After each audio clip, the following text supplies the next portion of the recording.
말씀 창세기 25장입니다. 창세기 25장 19절부터 34절까지 말씀입니다. 19절부터 34절까지 우리가 함께 교독하도록 하시겠습니다. 제가 먼저 19절을 읽겠습니다.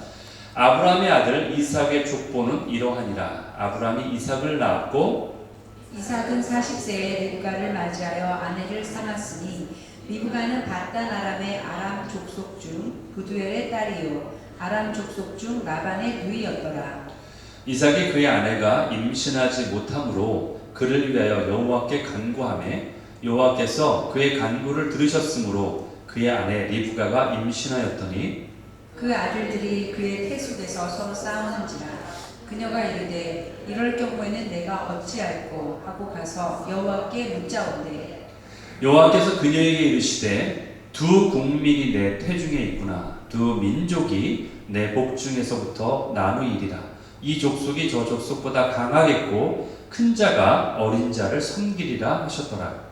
그 해산 기한이 찬즉 태에 쌍둥이가 있었는데 먼저 나온 자는 붉고 전신이 토롯 같아서 이름을 에서라 하였고 후에 나온 아우는 손으로 에서의 발꿈치를 잡았으므로 그 이름을 야곱이라 하였으며 리브가가 그들을 낳을 때에 이삭이 60세였더라.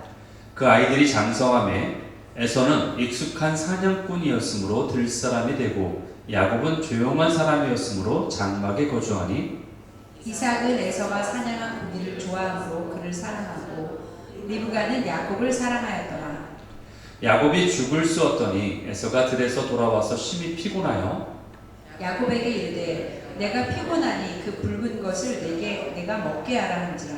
그러므로 에서의 별명은 에돔이더라. 야곱이 이르되 형의 장자의 명분을 오늘 내게 팔라.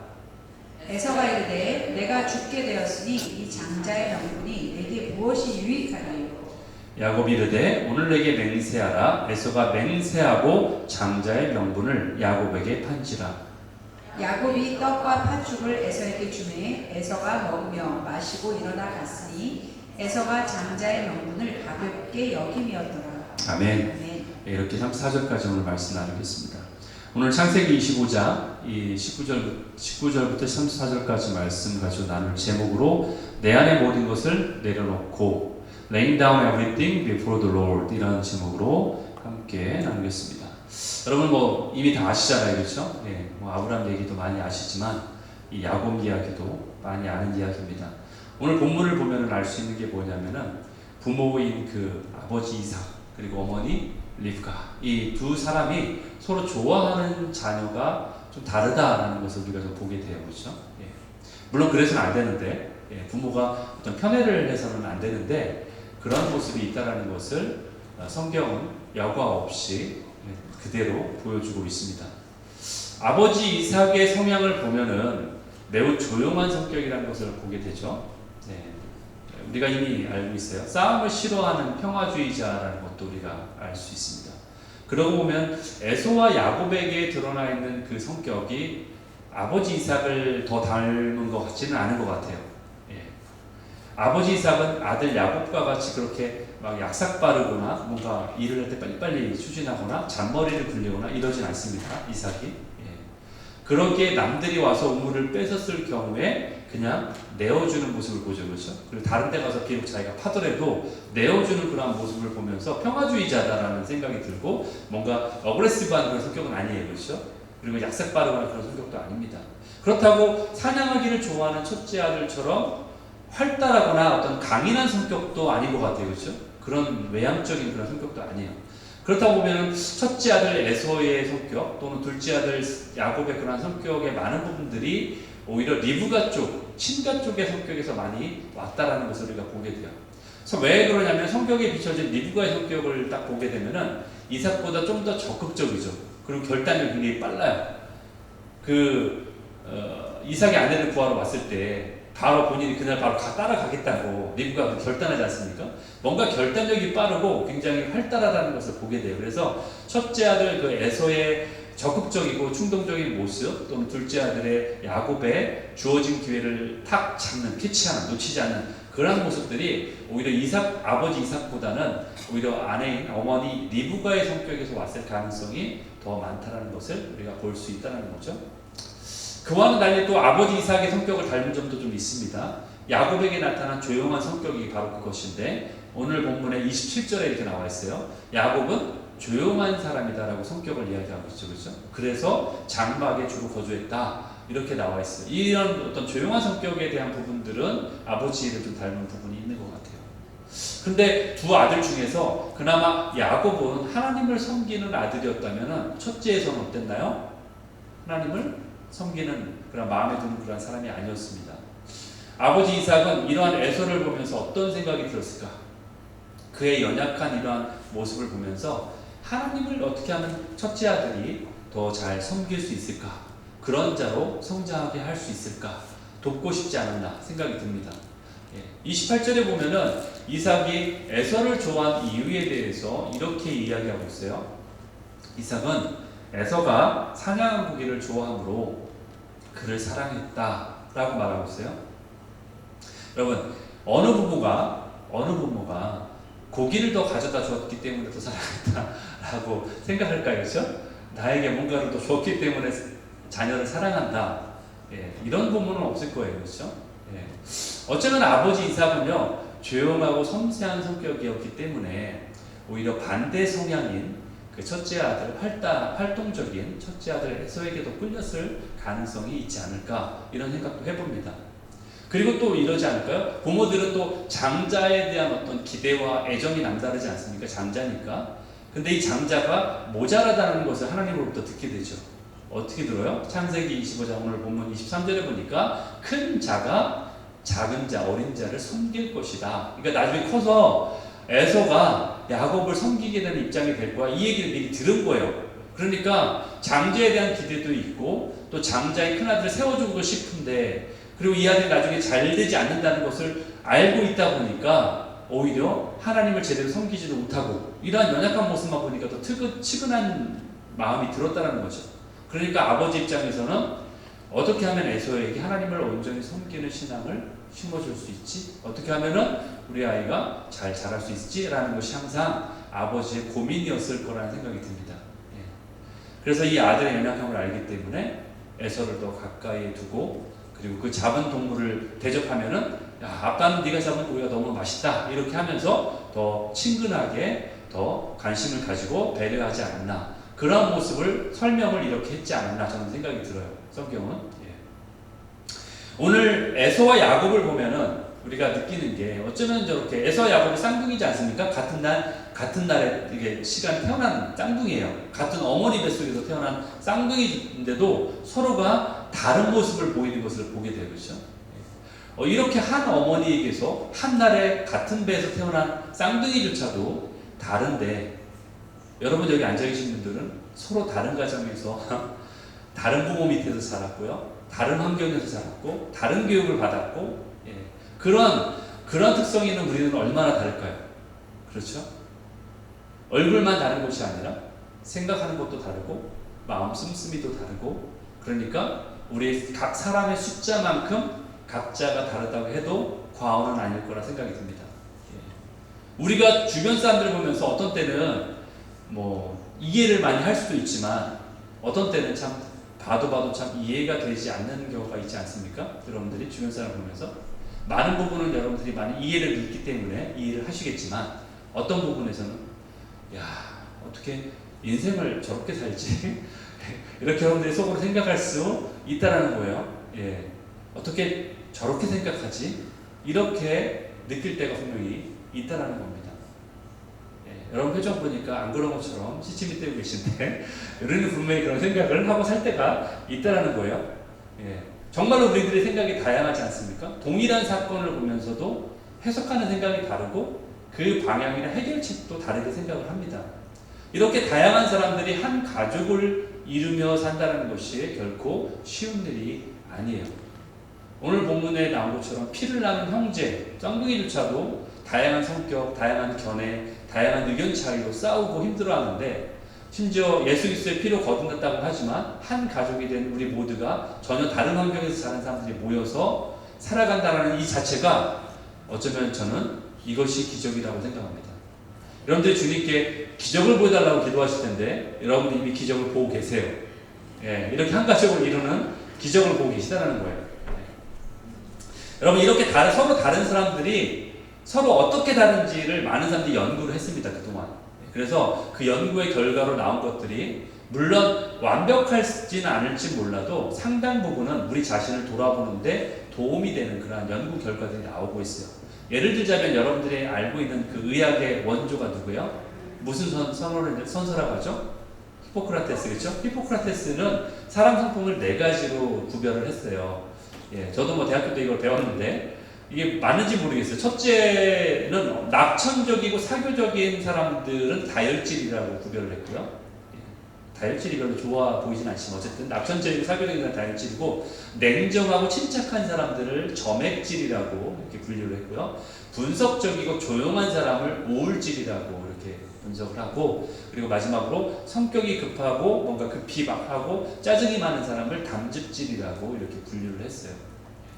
그리고 또 여러분들이 아시는 것처럼 우리는 기본적으로 상식적으로 혈액형으로 성격을 구분하지 않습니까? 저 사람은 O형이야, 좀 강하겠다 생각하고, A형이야, 되게 차분하겠다 생각하고, 그렇죠? 이렇게 혈액형으로 우리 성격을 어느 정도 구분하기도 합니다. 또 한방에서는 어때요? 여러분들 한방 치료를 받으신 분들은 그런 거 들어보셨을 거예요. 몸에 4가지 체질이 있어. 그래서 뭐 태양인, 태음인, 소양인, 소음인 뭐 이렇게 나누는데 그거에 따라 성격도 좀 달라져 라고 이렇게 구별하기도 하죠. 이게 맞는지 모르겠어요. 근데 요즘에는 또 유행하는 게 뭐냐면은 더 세분화되게 16가지로 구별하는 방법이 또 있어요. MBTI라고 해가지고 들어보셨는지 모르겠어요. 마이어스 브릭스 타입 인디케이터라는 게 있어요. MBTI.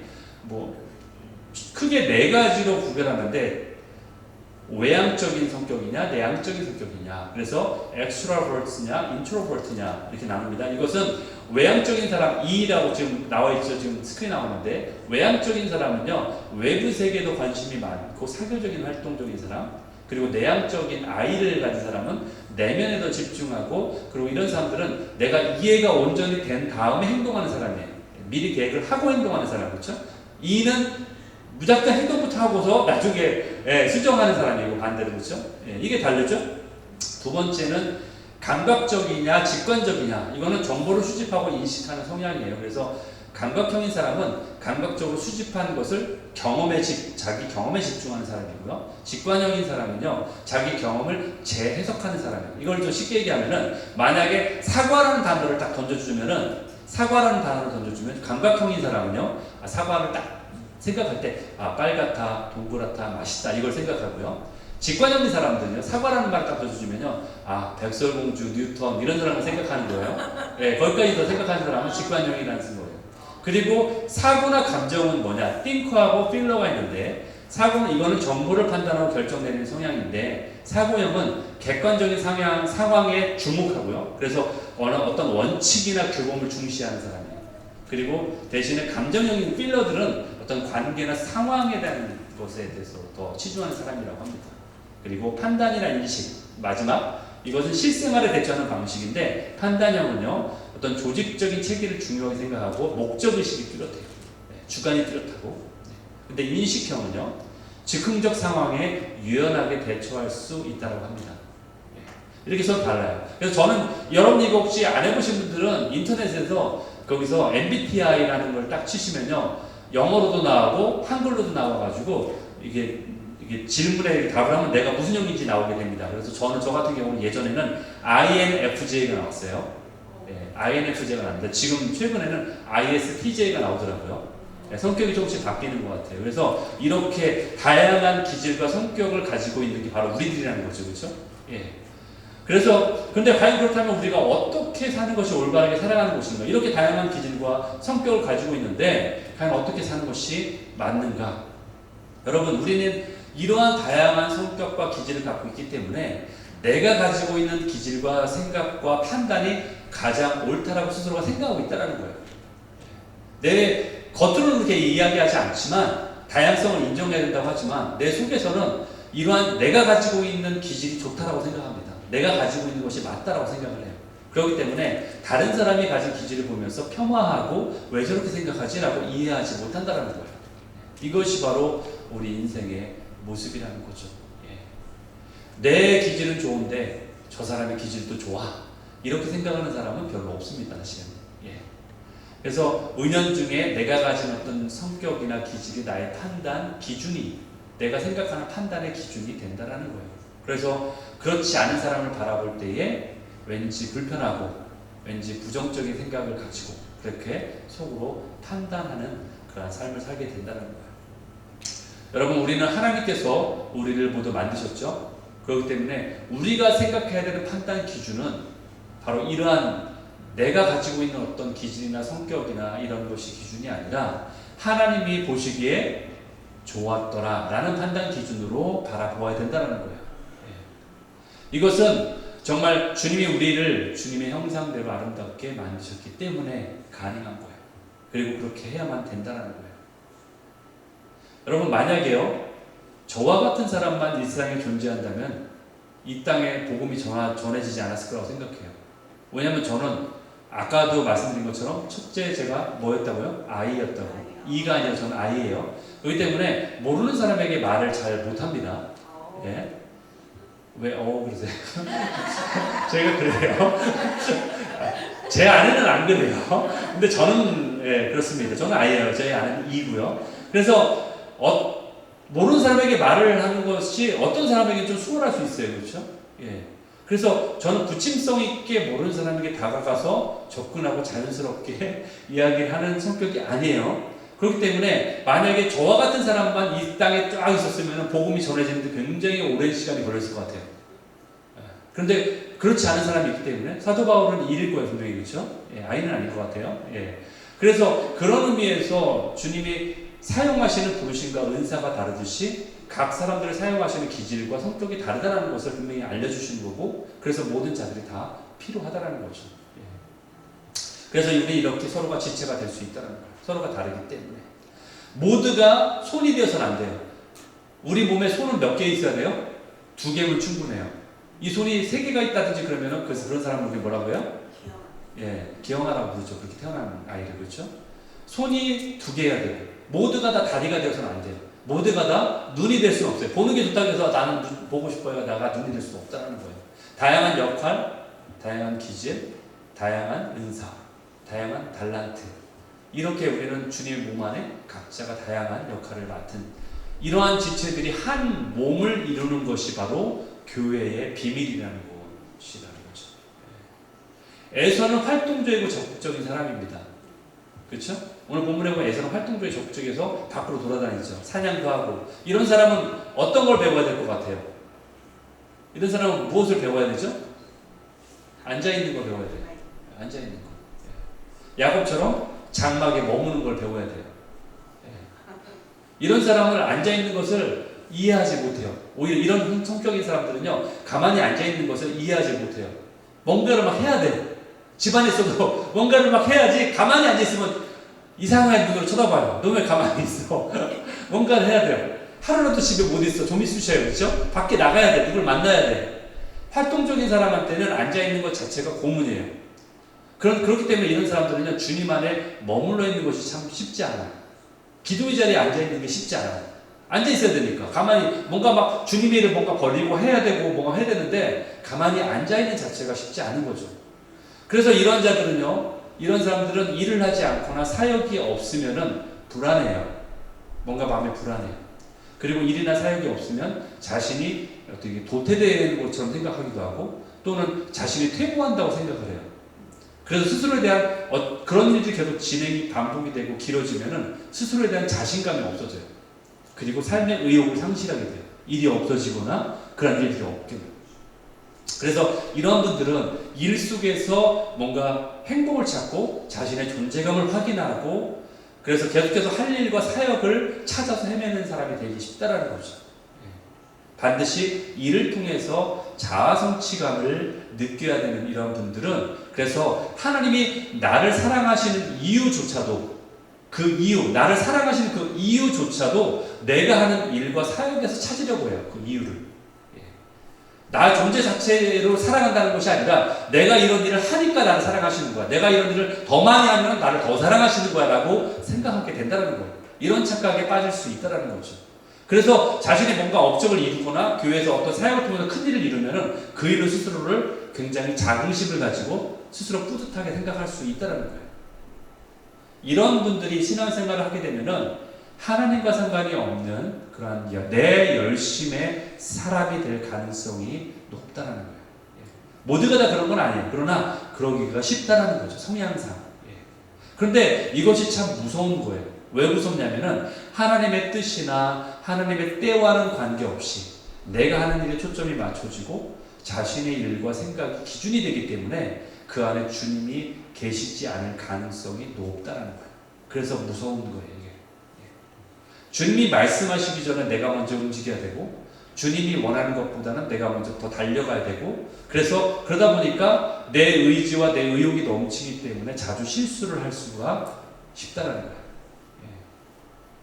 그래서 이렇게 하는 것이 하나님이 원하는 거야 라고 내가 일을 하면서 거기에 어떤 합리화를 시키기 때문에 어떤 잘못된 쪽으로 단정져서 잘못된 일에 확신을 가질 수 있다는 거예요. 또 이런 분들이 그렇기 때문에 어떻게 보면 이단에 빠질 가능성도 더 쉽다는 거죠. 그래서 이런 분들은 자기 주관이 강하기 때문에 다른 사람들도 모두가 나를 따라야 되고 내 방식대로 그렇게 살아야 된다라고 스스로의 기준 가운데 살 수 있다는 거예요.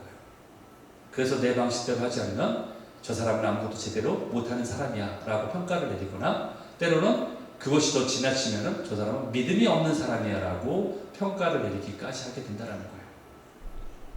여러분, 손이나 발이나 눈은요 겉으로 보여지기 때문에 이것을 굳이 아까 말한 외향적인 사람과 비유한다면 그런 사람하고 비슷하다고 볼 수 있어요. 겉으로 두드러지는 사람들, 그렇죠? 겉으로 봤을 때 굉장히 잘하는 것처럼 보일 수 있는 사람들, 그래서 외향적인 사람들.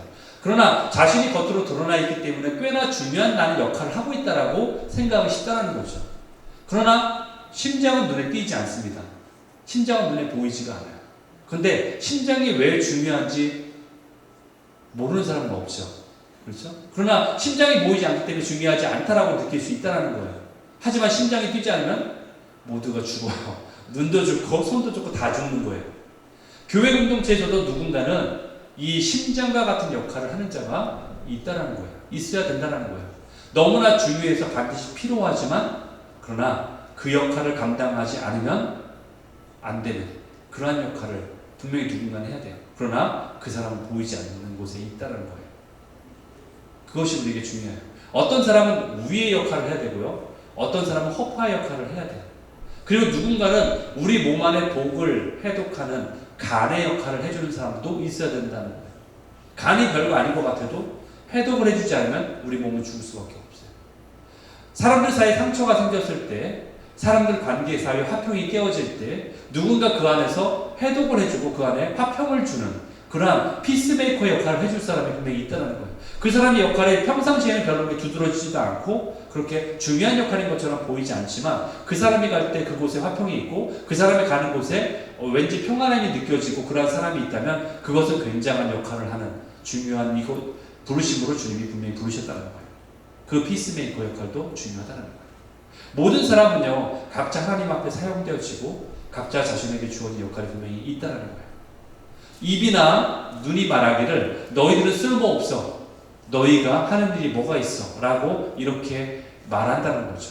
그러면서 내 방식대로 하지 않으면 이렇게 이야기합니다. 너는 아직 믿음이 약해. 너는 아직 믿음이 없어.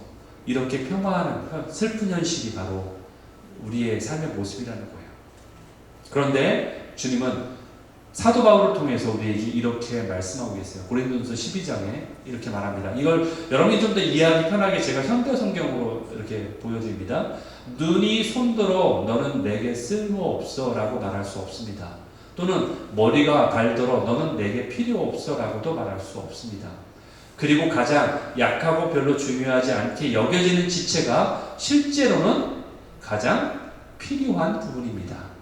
23절 그렇습니다. 우리는 오히려 하찮게 생각되는 지체를 특별히 소중히 여기고 남에게 보이기 흉한 지체를 더욱 조심스럽게 보호합니다. 24절 그러나 겉으로는 보여도 괜찮은 지체는 특별한 주의가 필요치 않습니다. 그들은 이미 스스로 잘하고 있기 때문에 특별히 보호할 필요가 없다는 얘기예요. 이와 같이 하나님께서는 별로 중요하지 않게 생각되는 지체가 더 귀중하게 다루어지도록 몸을 만들어 주셨습니다. 그래서 우리에게 몸이라는 것을 만들어 주셨습니다. 25절. 이것은 지체들이 행복하게 되고 그 지체가 서로 돌아보아 주도록 하기 위한 것입니다. 26절. 그러기에 한 지체가 고통을 당하면 모든 지체들이 함께 고통을 당하게 되는 것이고 한 지체가 영광을 받으면 모든 지체가 즐거워하는 것입니다. 마지막 27절. 말하자면 여러분이 모두 함께 모여야지만이 비로소 한 몸이 될 수 있습니다. 그리스도의 한 몸이 이룰 수 있다는 것입니다. 비록 여러분 하나하나 따로 떨어져 있지만 모두가 몸에 없어서는 안 될 지체라는 것을 잊지 마시기 바랍니다. 이 말씀에 이런 말씀을 우리에게 하고 계시다는 거죠. 남들이 바라보지 않는 곳에서 또는 주목받지 않는 그런 일을 묵묵히 하는 사람들, 이러한 사람은 사람들은 알아주지 않지만 하나님은 분명히 알아주시고 오히려 그에게 존귀하게 여기셔서 아름다운 관을 씌워주신다는 거예요. 오히려 그런 자가 아름다운 관을 받게 된다는 거예요.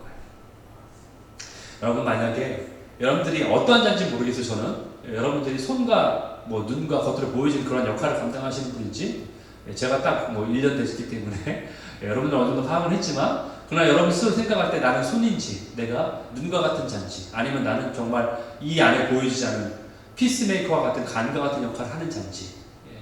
근데 만약에 사람들로부터 주목받는 역할을 하는 분들이라면은 최종적으로 주님께서 여러분에게 너는 이 땅에서 상을 이미 받았다라는 소리를 듣게 되면 어떻게 하시렵니까?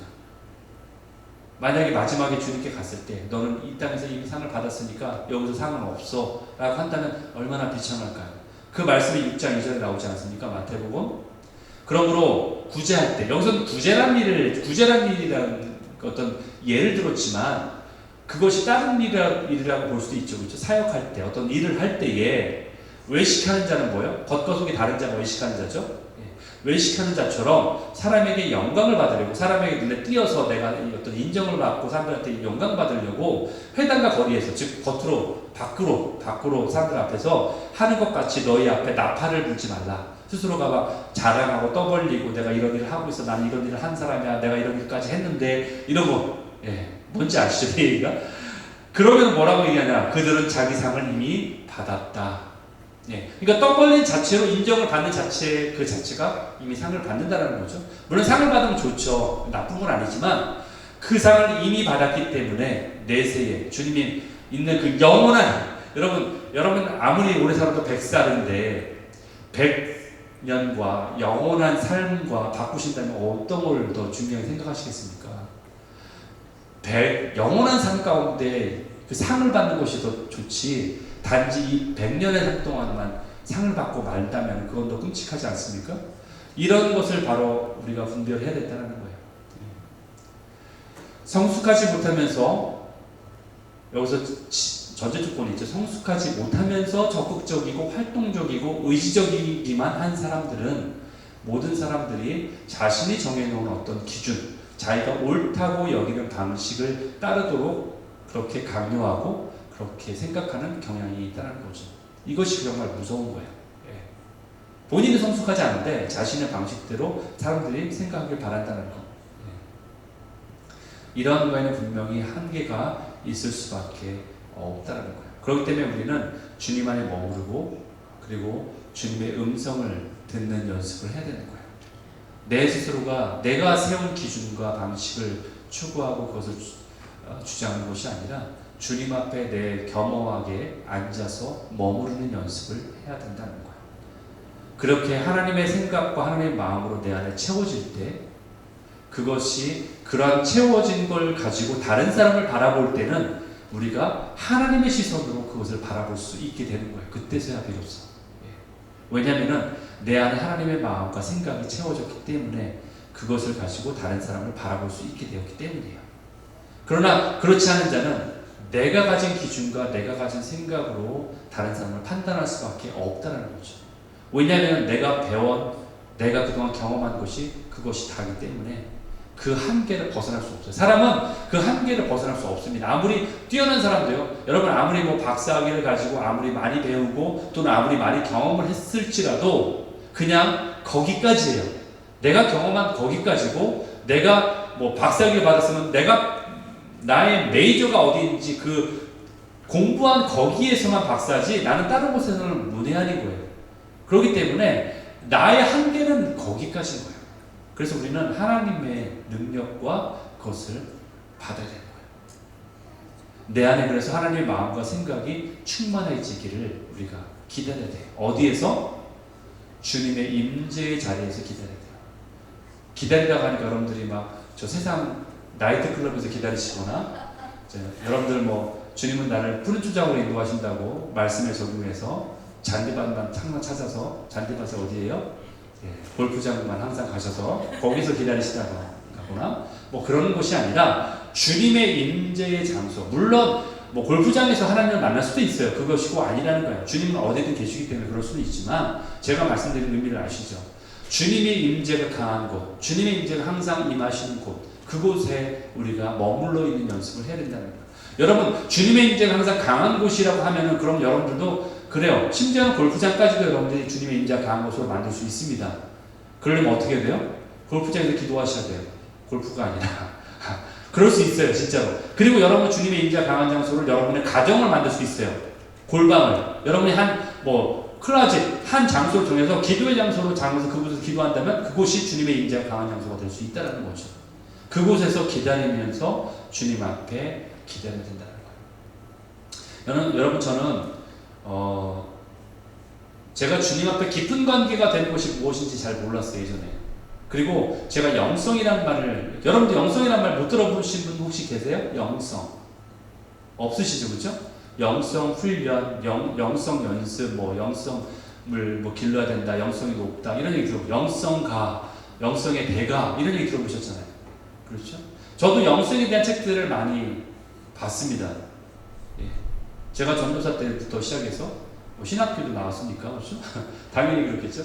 예. 영성에 대한 책들을 많이 보고 또 그걸 보면서 어떻게 하면 저 영성을 내가 저 경지에 이를 수 있지? 라는 것을 추구하면서 영성이, 근데 저는 영성을 보면서, 근데 제가 그때 영성을 추구하면서 느꼈던 것은 뭐냐면 영성이라는 책을 많이 봤지만 많이 보면 볼수록 더 모르겠는 거예요. 그러니까 마치 뭐가 같냐면요, 저는 이걸 이렇게 표현하고 싶어요. 사막에 있는 신기루, 그렇죠? 사막의 신기루가 뭐예요? 멀리에 물이 있는 것처럼 보이죠. 그 신기루, 그렇죠? 오아시스가 있는 것처럼. 예. 멀리에 물이 있는 것처럼 보여요. 근데 달려가면 없어요, 그 안에. 그렇죠? 그리고 더 멀어져요. 가면 갈수록 계속 똑같은 감기 걸리자고 신기루가 계속 있는 거예요. 마치 그와 같은 거예요. 실체를 확인할 수 없이 영성이라는 것이 분명히 있다고는 하는데, 그리고 영성이라는 책이 너무나 많이 나온다는 얘기는 뭐예요? 정말로 영성이 있다는 얘기잖아요. 영성의 그 높은 경지가 있다는 거잖아요. 근데 그 영성을 찾아가면 찾아갈수록 점점 멀어지는 거예요. 나와 특정한 어떤 거리를 두고서 계속 멀어져. 항상 내가 손이 닿지 않는 거리만 항상 있는 거예요. 그 영성이라는 것이. 그게 실체는 모르겠고 도저히 모르겠는 거예요. 그런데 어느 순간 주님의 기도의 자리에 머물러 있으면서, 제가 7년 동안 있었던 그 기도의 집에서의 기도의 자리에 머물러 있으면서 영성이 뭔지를 이제 알게 되기 시작하는 거야.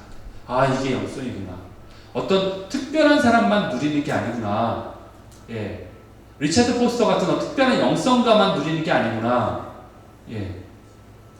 그러한 것을 알게 된다는 거죠. 그것은 뭐예요? 바로 내가 주님의 자리에 머물러 있을 때에 그때 알게 되는 거야. 주님의 자리에 머물러 있을 때에. 왜냐하면 그것은 어떤 스킬이 아니에요. 그렇기 때문에 여러분이 다른 사람의 영성 책들을 보면서 아, 이렇게 하면 되는가 보다라고 어떤 것을 깨닫고서 배우는 그런 스킬이 아니에요. 그것을 어떤 교육을 통해서, 내가 지식을 통해서 이렇게 내가 이렇게 하면 좀 더 빨리 배울 수 있구나, 어떻게 하면 이렇게 하면 배우는 거구나라는 것은 그런 것이 아니라는 거예요. 우리가 만약에 배운다면은 스킬을 배우는 게 아니라 하나님의 마음을 배워야 되는 거예요. 이해되세요? 하나님의 마음이 내 안에 부어질 때에 그것이 영성인 거예요, 다. 그것을 세상 말로 영성이라고 하는 거예요. 사실은 주님 안에는 영성이라는 말도 없어요, 사실은. 주님과 더 가깝냐, 더 친한가, 그것만 있는 거지, 영성이란 말은 우리 인간들이 그냥, 그런 거를 영성이라고 해야 어떤 터미널러지, 어떤 용어로 만드는 영성이라는 거예요, 그냥. 그러니까 영성이라는 것을 찾아서 헤매실 필요가 없어요, 여러분들. 그냥 주님의 자리에 앉아 계신대요. 머물러 계신대요. 기도의 자리에 오래 머물러 계시면은 주님의 마음을 깨닫게 되고, 그러면 주님의 마음을 품게 되면은 주님의 생각과 마음으로 세상을 바라보게 되는 거예요. 그게 바로 영성인 거예요. 그게 바로 주님과 친하다라는 거예요. 친밀함 얘기 많이 들어봤죠. 친밀함. 이것도 비슷한 느낌이에요. 친밀함이 뭐지? 주님의 친밀함. 뭔가 특별한 게 있는 것처럼 생각하시는데 그게 아니에요. 그것이 바로 주님과 친한 거예요. 여러분들 고린도전서 3장 16절 유명한 말씀이잖아요. 예, 요한복음 3장 16절이 유명하듯이 고린도전서 3장 16절도 유명한 말씀이에요. 이 말씀은 여러분 되도록이면 외우세요. 너희가 하나님의 성전인 것과 하나님의 성령이 너희 안에 거하시는 것을 알지 못하느냐. 두 개의 말은 약간 약간 원인과 결과 같은 말이에요. 왜 처음에 있는 말, 너희가 하나님의 성전이기 때문에 하나님의 성령이 너희 안에 거하는 거예요. 이해되시죠? 두 가지가 다른 얘기가 아니에요. 똑같은 얘기예요. 너희가 하나님의 성전인 것과, 그렇기 때문에 너희 성전 안에 하나님의 영이, 하나님의 성령이 거하는 걸 왜 모르느냐, 이걸 말씀하시는 거예요. 그렇죠. 우리는 하나님의 성전이에요. 이것을 인식하며 살아가야 돼요. 사람들은 이것을 그냥 지식적으로만 인정해요. 이걸 알아요. 이 말씀을 압니다. 그러나 여러분, 영성이 있는 사람, 제가 영성이라는 표현을 계속 쓰는데 죄송해요. 영성이라는 말을 별로 쓰고 싶진 않지만 어쨌든 영성이, 우리가 이른바 영성이 있다는 사람과 영성이 없는 사람과의 차이는 뭐예요? 이것을 영성이 있는 사람은 지식적으로만 인정하는 게 아니에요. 실제적으로 체험하고 사는 사람이고, 영성이 없는 사람은 지식으로만 알고 있는 사람이에요. 성전인 내 안에 주님 모시기를 거절하고 있어요. 이런 사람들은. 지식으로 아는 사람은 성전인 내 안에 주님 모시는 것을 거절해요.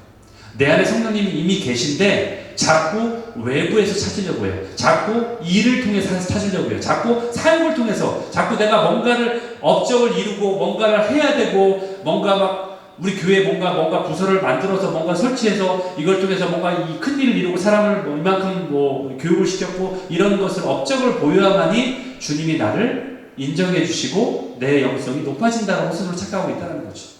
그러면서 내 안에 정작 하나님이 계신데, 내 안에 계신 하나님은 투명인간 취급하고 그분의 존재를 부인하며 살고 있다는 거죠. 이것은 믿지 않는 사람 얘기가 아니에요. 저는 믿는 사람 얘기를 하고 있는 거예요.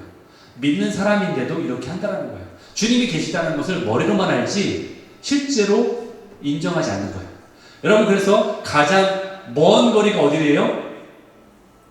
머리에서 마음까지 거리예요.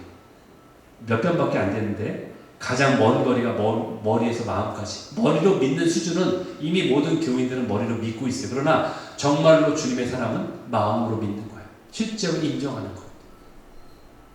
여러분, 만약에 주님의 존재를 내 삶의 실제라고 인정한다면, 그분이 내 안에, 아까 고린도전서 13장 16절 말씀처럼 성령이 내 안에 거하신다는 것을 실제라고 인정한다면, 그분과 대화를 시도하지 않는 것이 오히려 이상한 것이 아니지 않을까요? 내 안에 하나님이 계신데 왜 여러분 한 번도 대화를 시도하지 않으세요? 오히려 그게 이상한 거죠. 내 옆에 분명히 하나님이 계신데 투명인간 취급하는 게 바로 그거예요. 하나님이 대화를 한 번도 시도 안 해요. 주님은 나에게 자꾸 말씀하시는데. 그런데 왜 못 알아차리는지 아세요?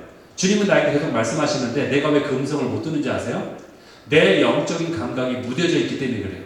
한 번도 주님과 대화를 시도해본 적도 없고 주님을 인정하지 않기 때문에 내 의식 자체가 주님은 없는 분, 살아있는 분이 아니라고 그렇게 판단하고 딱 생각하고 딱 문을 닫고 있기 때문에, 영적으로 무뎌져 있기 때문에 아무리 주님이 나에게 말씀하셔도 내가 알아들을 수가 없는 거예요. 내 감각이 무뎌져 있기 때문에.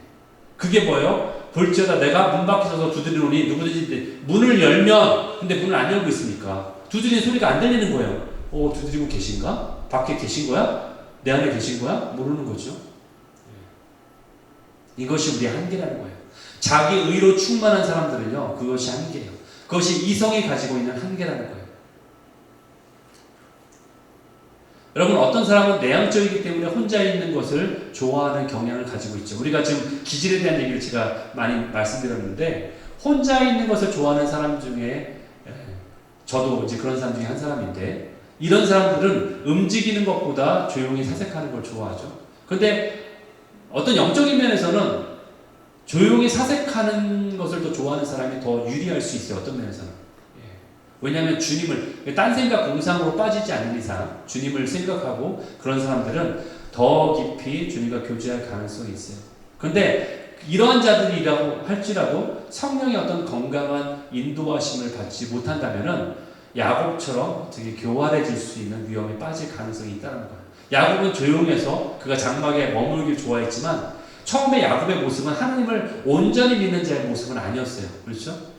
나중에 하나님을 온전히 믿었을 때의 모습으로 바뀌지만 그러나 그 전까지는 그러지 않았다는 거예요. 그의 생각이 성령의 통제를 받지 못하기 때문에 어떨 가능성이 많냐? 생각이 많으면 어떻게 돼요? 잔머리를 굴릴 가능성이 많죠. 예. 우리가 생각하는 게 항상 건전한 생각은 아니에요. 우리가 잔머리를 쓸 생각이 많아요. 그리고 퇴폐적인 생각으로 갈 수도 있어요. 어떠면은. 그렇죠? 예. 그래서 그러한 경향이 있을 수 있다라는 거예요. 기질상. 그런 사람들은. 예. 그렇기 때문에 또 이러한 자들은 어떻게 해야 돼요? 오히려 활동적인 사람과 교제할 찬스를 가지는 것이 오히려 건강한 모습으로 나올 수 있다는 거예요. 반면에. 그러니까 외향적인 사람들은 오히려 앉아있는 연습을 해야 되고 오히려 내향적인 사람들은 이렇게 활동적인 사람과 건전한 신앙생활을 할 수 있는 모습을 보이는 연습을 해야 된다는 거죠. 여러분, 사람의 기질은 쉽게 고쳐지지 않습니다. 예. 그러나 성령님이 우리 마음에 임하실 때에 우리 마음과 생각을 고치시고 성령의 기름 부으심을 통해서 경험하면서 하나님의 마음과 생각으로 채워지기 시작하면은 그때부터 우리가 변하기 시작하는 거예요. 그게 변하는 거예요. 내가 내 의지적으로 나를 변해야지. 내가 다음부터 변해야 되겠다 결심하는 순간 여러분들은 3일 동안만 그 변화를 경험할 수 있어요. 작심 3일이니까 그렇죠? 예. 좀 더 의지가 강한 사람은 한 달까지도 경험할 수 있겠죠? 조금 더 의지가 강하다면은 maybe 1년도 경험할 수 있어요. 그러나 그거는 내 의지가 허락하는 데까지만이지 그것은 내 의지로 가능한 게 아니라는 거예요. 주님을 경험할 때에 주님이 나를 변화시킬 수 있다는 거예요. 여러분, 우리의 기질은 바뀌지 않지만 성령의 통제를 우리가 받을 수 있습니다. 그러려면 어떻게 해야 돼요? 주님께 내어드려야 돼요. 무엇을? 내 마음의 중심을, 내 마음의 보좌를. 내 안에 이런 연약한 기질들이 있지 않습니까? 그렇죠? 여러분이 생각하는 여러분의 기질을 이미 알고 있어요. 나의 연약한 부분들을 많이 알고 있어요. 그때 여러분은 주님께 나아가 이런 기도를 해야 됩니다. 성령님, 내게 이런 연약함이 분명히 있습니다. 이것 때문에 저 스스로도 힘들어요. 나 때문에 내가 힘들어요. 그렇죠? 여러분들 그런 적 있잖아요. 분명히 있어요. 내가 보기에도 난 참 이 부분은 내가 너무 싫습니다. 내가 인정하기 싫지만 나에게 이런 연약함이 있습니다. 그리고 이런 연약함 때문에 다른 사람도 힘들게 합니다. 이것이 다른 사람도 힘들게 만들고 있습니다.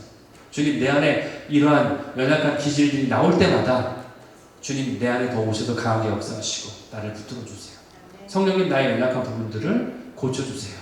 그래서 내 생각을 조절해 주시고 내 감정에 여유를 주시고 그리고 안정감을 주셔서 내가 스테이블하게 주님은 흔들리지 않고 요동하지 않게 하루에도 내 감정이 막 요동치고 막 업앤다운해서 하루는 막 죽을 지경 갔다가 좀 좋은 일 생기면 금방 하하거리고 막 올라가고 하이퍼되고 이런 내 모습이 아니라 안정적으로 주님을 바라보고 나아갈 수 있는 그러한 자로 주님 채워주세요. 주님의 마음으로 채워주세요. 내가 배우는 것은 세상의 지식이나 기술이야 어떤 스킬이 아니라 주님의 마음을 배우기 원합니다.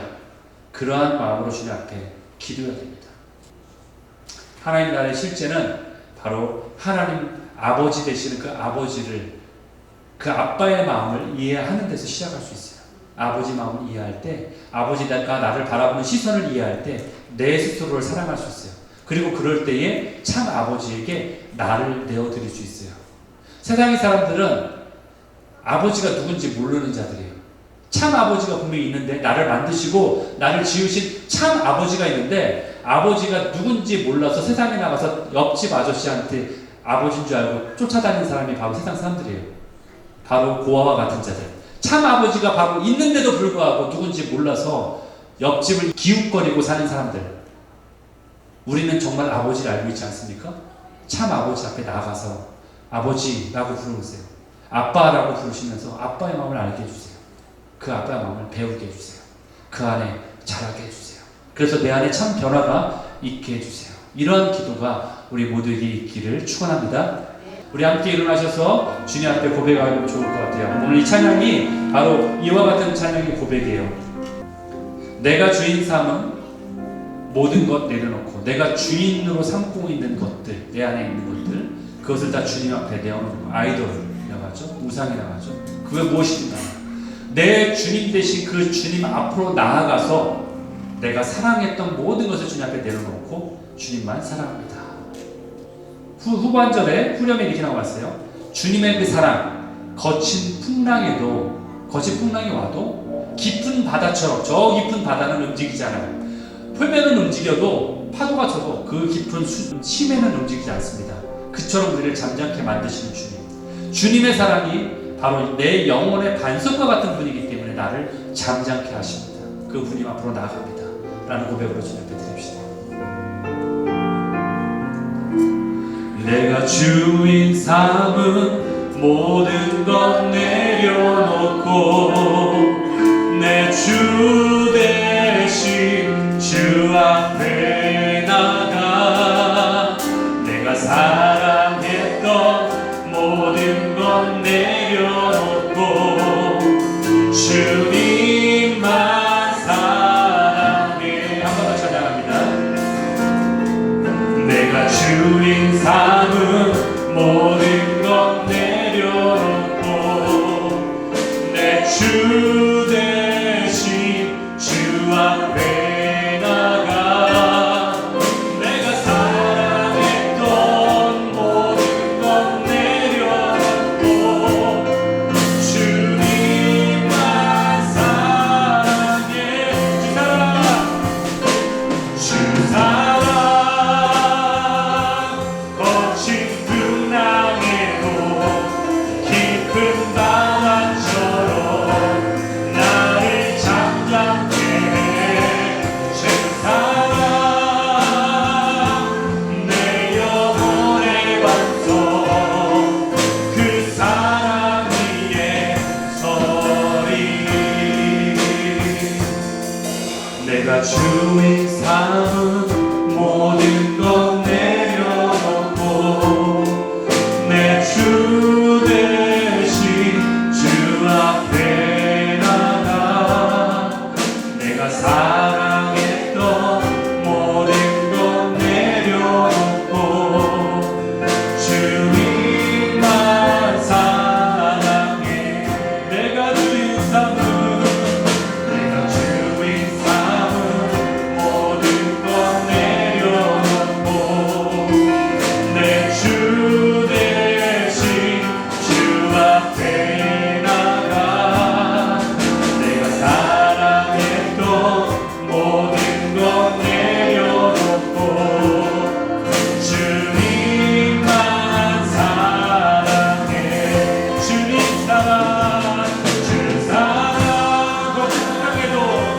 거친 풍랑에도 거친 풍랑에도 깊은 바다처럼 나를 잠잠케 주 사랑 내 영혼의 반석 그 사랑 위에 서리다. 주 사랑 거친 풍랑에도 거친 풍랑에도 깊은 바다처럼 나를 잠잠케 주 사랑 내 영혼의 반석 그 사랑 위에 서리. 주 사랑 거친 풍랑에도 깊은 바다처럼 나를 잠잠케 해. 주 사랑 내 영혼의 반석 그 사랑 위에 그 사랑 위에 서리. 그 사랑 위에 서리. 네 주님 그렇습니다. 거친 풍랑이 와도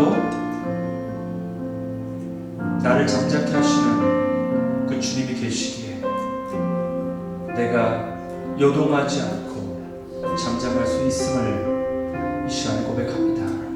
주님, 나의 감정과 나의 성격과 나의 기질과 나의 그런 모든 성향들이 어떠하든 간에, 그 MBTI가 어떠한 수치로 나오든 간에, 주님이 우리를 사랑하시는 그 넉넉한 사랑 때문에, 주님이 절대 변하지 않고 신실하시고 영원하신 그 사랑 때문에 내가 오늘도 요동하지 않고 굳건한 가운데 살아갈 수 있음을 고백합니다. 나를 잠잠케 하시고 나로 요동치 않게 하신 그 주님이 계시기에 이 시간도 주님을 바라며 나아갑니다. 주님, 나의 가운데 함께하여 주십시오. 주님을 초대합니다. 내 안에 머물러 주십시오. 너희가 하나님의 성전인 것과 하나님의 성령이 너희 안에 거하시는 것을 알지 못하느냐. 우리에게 도전하실 때에 제가 합니다. 주님, 내 안에 머물러 주시고